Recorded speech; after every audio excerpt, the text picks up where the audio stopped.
of the speaking yesterday, I thought that what happened yesterday would actually be a good topic for brothers and sisters today. I think that our speaking yesterday really it expressed what's wrong in the earth. Who was at the speaking yesterday, right? Okay, at the speaking yesterday, it was not like any other speaking I probably experienced, and I've been through probably a million of them. It was primarily the Asians, who y'all call the Asians, or the Arab people. They were surrounding us while we were speaking, and it got kind of heated. Of course, nothing happened, but they're pretty bold here, opposed to the United States. And the reason they were so adamant against us, you had one guy come up with a mask and whatnot, and you see they was calling people to come against the speaking. And the only thing we was doing was teaching the Bible. Okay? We also had some people who were Catholics there. We had all these different so-called religious sects in one place, but yet there was tension, conflict. The conflict came from a statement that was made during the speaking when we expressed the fact that religion is what's wrong with the world. Now, some people might get offensive with that particular statement when someone make a statement that religion is what's wrong with the world. When you were born through tradition to respect and honor religion, and people have made religion a part of themselves.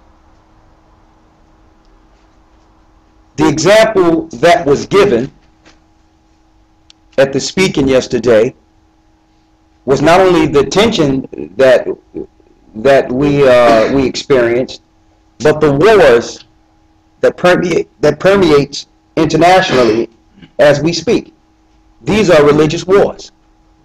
So if we're dealing with a God that's all loving, a God that wants all humanity to live as one, and that's the keynote point of every religion you can join, peace among men, why is there war? You're saying one thing about peace and love, and your religion is bringing all this peace and love and unity. You're saying that to recruit, but the result of religion is war. Now,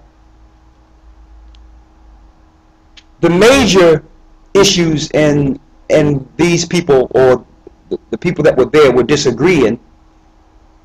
They claimed that we were teaching racial divide, and I want to clear that up. As I mentioned yesterday, there was a racial divide before we started speaking yesterday. I think it's a racial divide, or it's taboo to speak of anything with race, and that's part of the problem. When it's spoken of, oh, you can't say that, but yet this is something that we all experience on a daily basis. Our life is dictated based on race. That's reality. Regardless of whether or not we want to push it under the table and say it don't exist. It exists. Are we wrong for bringing forth what exists? No. I think that a solution comes with talking about things. By us hiding and brushing it over the under the table, no solutions have been founded for thousands of years. So why not talk about it? Now, number one, I like to put this out there straight for everyone, and I put it out there for them. We are nowhere near racist. We're nowhere near being racist. Number one, we understand that as a people, and I'm saying as a human race, we will not be able to survive without each other. Okay? That the Most High, when He brings forth His kingdom, there will be all people of all nations under one power and one God in total peace and unity. Who don't want that? The problem is religion is stopping us from getting that. The example I gave was the fact that the Roman Catholic Church. Now, of course, the Roman Catholic Church do a lot of philanthropy. They do a lot of good things in the earth. They got churches. They have hospitals. They have, you know, a lot of goodwill stories. But the Roman Catholic Church is behind the majority of diplomatic evil that's promoted in the earth. Okay, you adopt a few kids, you do this, you do that, but yet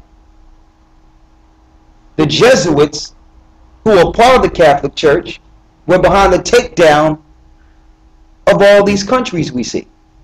The Jesuit order, which actually is a Masonic order. Maybe these new countries wouldn't need hospitals if you wasn't behind tearing down their infrastructure.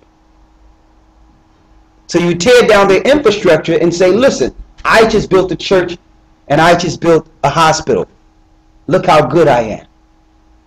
But yet, behind everything you've done, now we need hospitals. You bring the disease and say, I have a cure. So we have a problem with that. With an institution that's supposed to be an institution for all people and an institution of God. That makes people question God. That makes people think that God don't exist. When you claim to have the religion that promotes God, but on the other hand, you are tearing the earth down. You're destroying the people. You are part of a world order that's destroying the people. And then the rituals of the Roman Catholic Church. I've yet to see any of these rituals of the Roman Catholic Church in the Bible. Now, the only thing I was doing was stating fact. I wasn't trying to tear down anyone's religion. I was stating fact. Like, did you know as a Roman Catholic that you was doing Baal worship? That's actual Babylonian satanic worship? You had no idea. You thought it was something good. But look at the rituals.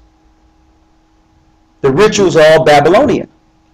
Christ, December 25th. Christ wasn't born on December 25th.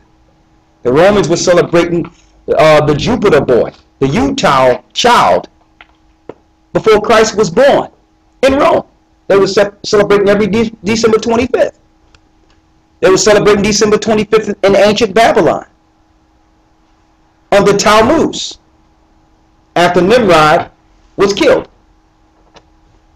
So through your traditions, because you can relate your good days with tradition and religion, you think that the religion is correct.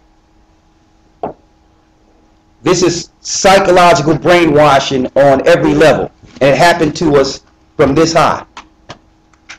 But yet we're stating the facts, and now there's an argument. There's a problem, because now the truth is in the earth. We didn't bring the problem. We didn't set up the Jesuit order.